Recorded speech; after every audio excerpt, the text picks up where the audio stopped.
Welcome to Ganesh cooking. இன்றைக்கி வந்து chicken செய்ய போகிறோங்க. ஒரு டெலிசியஸ் சிக்கனுங்க. கண்டிப்பாக ட்ரை பண்ணுங்கள். ஒரு ஃபங்க்ஷனாக இது மாதிரி கண்டிப்பாக ட்ரை பண்ணி கொடுங்க. இதுக்கு தேவையான அளவு 1/2 கிலோ சிக்கனில் வந்து மிளகாய்த்தூள், மல்லித்தூள், ஜீரகத்தூள் எல்லாமே ஆட் பண்ணி கரம் மசாலா, லெமன், உப்பு போட்டு இஞ்சி பூண்டு பேஸ்ட்டு கொஞ்சம் கஸ்தூரி மேத்தி போட்டு நல்லா மிக்ஸ் பண்ணி ஊற வச்சுக்கோங்க.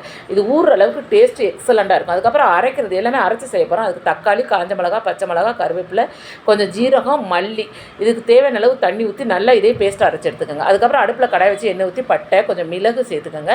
அதுக்கப்புறம் நறுக்கின வெங்காயம் சேர்த்து இந்த அளவுக்கு நீங்கள் வதக்கிக்கோங்க. அதுக்கப்புறம் வந்து கொஞ்சம் இஞ்சி பூண்டு பேஸ்ட்டு, அதுக்கப்புறம் இது கொஞ்சம் நேரம் வதங்கினா நம்ம வந்து அரைச்சி வச்சுருந்தா அந்த பேஸ்ட்டை இது கூட ஆட் பண்ணி நல்லா பச்சை வாசம் போடுங்க. அந்த அளவுக்கு நீங்கள் வதக்கணும். அதுக்கப்புறம் கொஞ்சம் புதினா போட்டுட்டு கொஞ்சம் கரம் மசாலா, கொஞ்சம் மிளகாய்த்தூள் போட்டு இதையும் நல்லா மிக்ஸ் பண்ணிட்டு நம்ம மேரினேட் பண்ணி வச்சுருக்க சிக்கனை இது கூட ஆட் பண்ணி நல்லா பச்சை வாசம் போகிற வரைக்கும் எண்ணெய் பிரிகிற வரையும் நல்லா வதக்கி இதுக்கு தேவையான அளவு தண்ணி ஊற்றி நல்லா வேக வச்சுட்டு இறக்குறதுக்கு முன்னாடி கஸ்தூரி மெத்தி, கொஞ்சம் பட்டையும் அது கல்பாசி போட்டு இறக்குனீங்கன்னா வேறு லெவல் டேஸ்ட்டுங்க. கண்டிப்பாக ட்ரை பண்ணுங்கள். பிடிச்சா லைக் பண்ணி சப்போர்ட் பண்ணுங்கள். தேங்க்யூ.